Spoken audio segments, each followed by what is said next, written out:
চট্টগ্রামে বাস করতেন একজন গরিব কৃষক জিসান। তার পরিবারে ছিল স্ত্রী ও 2 সন্তান। জিসান ছিলেন খুবই পরিশ্রমী ও সৎ ব্যক্তি। একটি ছোট্ট জমিতে চাষাবাদ করেই তার সংসার চলত। যদিও তিনি খুব বেশি আয় করতেন না, তবুও তার পরিবার সুখেই দিন কাটাতো। কিন্তু জিসানের মনে একটা দুশ্চিন্তা সব সময় ঘুরপাক খেত।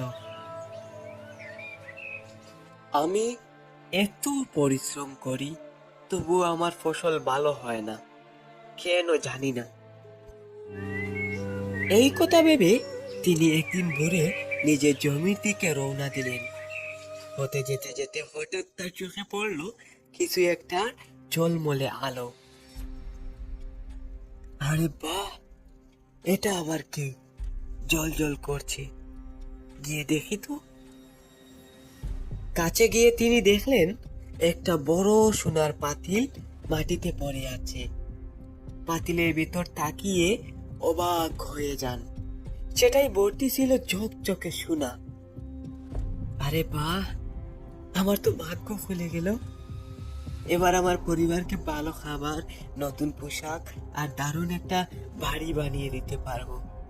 আহ, জীবনটা কি সুন্দর হবে। এই বলে তিনি পাতিলটা ধরতেই পাতিল থেকে এক অদ্ভুত ধোঁয়া বের হলো। ধোঁয়া থেকে একটি জিন বের হয়ে এলো। জিনটি অদ্ভুত গম্ভীর কণ্ঠে এসে বলল, আমি এই সোনার পাহারাদার।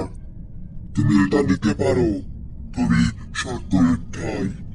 যতবার পাতিলটাকে স্পর্শ করবে ততবার সোনা দ্বিগুণ হয়ে যাবে। কিন্তু তুমি যদি প্রয়োজনের বাইরে বেশি স্পর্শ করো, তাহলে আমি আর আমার সোনা গায়েব হয়ে যাব। জিসান প্রথমে একটু ভেবে নিলেন, তারপর সাহস করে পাতিল স্পর্শ করলেন। সঙ্গে সঙ্গেই সোনার পরিমাণ দ্বিগুণ হয়ে গেল। তিনি খুশিতে আত্মহারা হয়ে ভাবতে লাগলেন, আরে, যতবারই স্পর্শ করব সোনা দ্বিগুণ হবে। তাহলে তো আমাকে আর ধনী হতে কেউ আটকাতে পারবে না। এই ভাবনায় জিসানের মনে লোভ বাসা বাঁধল। তিনি বারবার পাতিল স্পর্শ করতে লাগলেন। প্রতিবার ওই সোনা দ্বিগুণ হতে থাকলো। তার চোখে তখন শুধু রাজকীয় জীবনের স্বপ্ন। আমার আরো সোনা চাই, আরো সোনা চাই। আজকে এত সোনা করব যে আমার জীবন রাজাদের মতো হয়ে যাবে। কিন্তু লোভের ফাঁদে পা দিয়ে তিনি ভুলে গিয়েছিলেন জিনের শর্ত। হঠাৎ এক ঝলক আলোয় জিন, পাতিল আর সোনাগুলো পুরোপুরি অদৃশ্য হয়ে গেল। এ কি হলো? সোনাগুলো কোথায় গেল?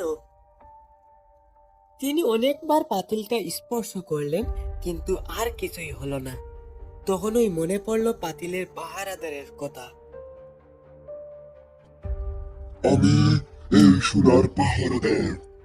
তুমি এটা নিতে পারো, তবে শর্ত একটাই।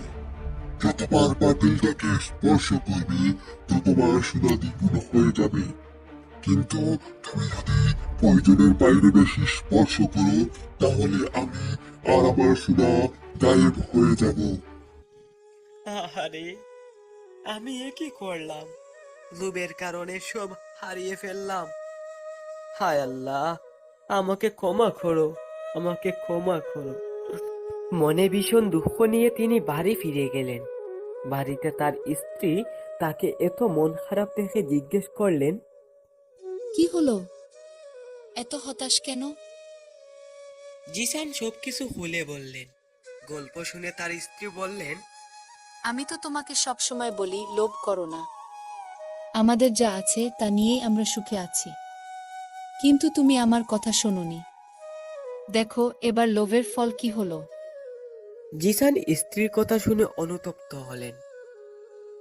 তুমি ঠিক বলছো, লোভ সত্যিই ভয়ানক জিনিস।